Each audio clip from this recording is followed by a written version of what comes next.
Հիպսիմե դուք ուրթակից դուրս գալուց պնդեցիք, որ նաև քերծվածքներ, հա, ունեցաք կնկարագրեք ինչ տեսակ մի քիչ ձեր նկարագրությամբ նաև։ Տեսակ քերծվածքները որն է մի քիչ շատ կոպիտ ձևով այդ պաստառը ուղղակի խլում էին, փորձում էին խլել ձեռքիցս ու այդ քաշ տալով, գետին գցելով, ասենք ամեն ձև, քանի 3-4 տղամարդ փորձում էր կնոջ ձեռքից այդ պաստառը խլել, դրա համար որոշ վնասվածքներ ձեռքի վերքեր ստացա։ Հիմա սրանից հետո արդեն ինչ քայլեր եք նախատեսում, նկատի ունեմ էթիկայի հանձնաժողովի մասով արդեն ակնկալում եք, որ խմբակցությունները անցնեն կոնկրետ գործողությունների։ Մենք լուր ակցիա ենք փորձում իրականացնել, ուղղակի ուշադրություն գրավելով իրենց թիմակիցներից, որ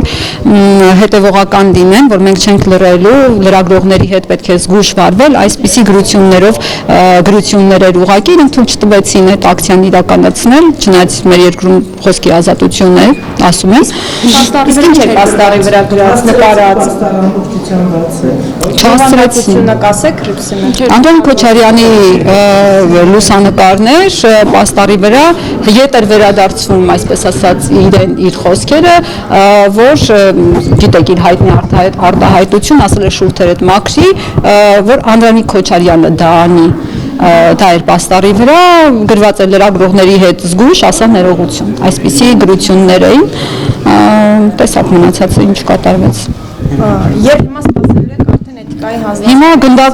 գնդակը ավելի շատ իշխանությունների դաշտում է, որովհետև դիմադիրները արդեն աջակցություններ իրենց հայտնել են, ասել են, որ պատրաստ են ստեղծել էթիկայի հանձնաժողով, գնդակը իշխանության դաշտում է, տեսնենք թե ինչպես կվարվեն նրանք, արդյոք կընդունեն, որ իրենց թիմակիցը սխալ է վարվել, թե այդ խարանը իրենք էլ կկրեն։ Իսկ դուք Տիկին Թովմասյանը նշեց, որ հրահանգը ամեն դեպքում Ալեն Սիմոնյանը է հնչեցրել, ինչ եք կարծում, ինչ տեղի ունեցավ այդ մասով։ Դուք տեսաք, որ ՊՊՑ-ն ուղղակի եկավ ու թույլ չտվեց ընդհանրապես պաստառը sense կիսով չափ էր բացված, թույլ չտվեց բացել, միանգամից խլեց մեր ձեռքից։ Ալեն Սիմոնյանը ձեր ներկայությամբ վստահեցրեց, որ այդ հրահանգը ինքը չի տվել, ես չգիտեմ, ասած գուցե աշխատակազմից են տվել, չգիտեմ որտեղից են տվել, այդ ընթացակարգերին անկեղծ տեղյակ չեմ։ Համենայն դեպս Ալեն Սիմոնյանը հայտարարում է, որ հրահանգը իր կողմից չի իջեցվել։ Հիմա ես չգիտեմ ով էր ասել, որ այդպես վարվեն, ով էր ասել խոչընդոտեն լրագրողների ազատ խոսքին, չգիտեմ, կերևա առաջիկայում։